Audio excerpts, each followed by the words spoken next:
అండి అందరికీ శుభోదయం అండి. మాది ఉత్తరం వాకిలండి. ఉదయాన్నే మా అమ్మగారు ముగ్గు పెట్టేశారండి ముంగెట్లో చూడండి. అలాగే మాకు ఉత్తరాన ఇక్కడ మారేడు చెట్టు ఉందండి. చూడండి ఎంత ఫ్రెష్గా ఉందో. అలాగే ఈశాన్యంలో కూడా మారేడు చెట్టు మరియు తులసి వనం లాగా ఎన్నో చెట్లు ఉన్నాయండి.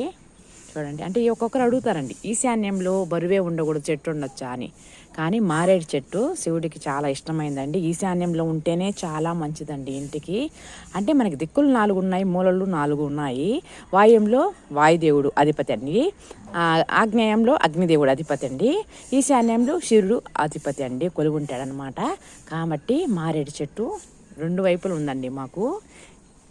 ద్వారానికి 2 వైపులు ఉందండి. ఇక్కడ ఉంది ప్లస్ ఇక్కడ ఉందండి. మేము శివుడికి సోమవారం మాల కట్టి వేస్తామండి. అలాగే శనివారం కూడా విష్ణుమూర్తికి మాల కట్టి వేస్తామండి. చూడండి ఎంత బాగుందో. మీరు కూడా మారేడు చెట్టు ఖచ్చితంగా పెంచండి. అంటే మా అమ్మ వాళ్ళకి కులదైవం ఈశ్వరుడు శివగోత్రం అనమాట.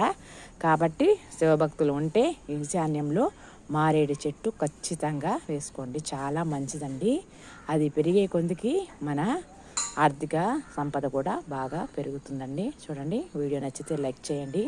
అంటే అందరికీ తెలుసుంటుంది మేబీ, కానీ మనం కోసేటప్పుడు మారేడు చెట్టు ఈ 3 ఆకులు ఉండేటట్టుగానే కోసి దేవుడికి పెట్టాలండి.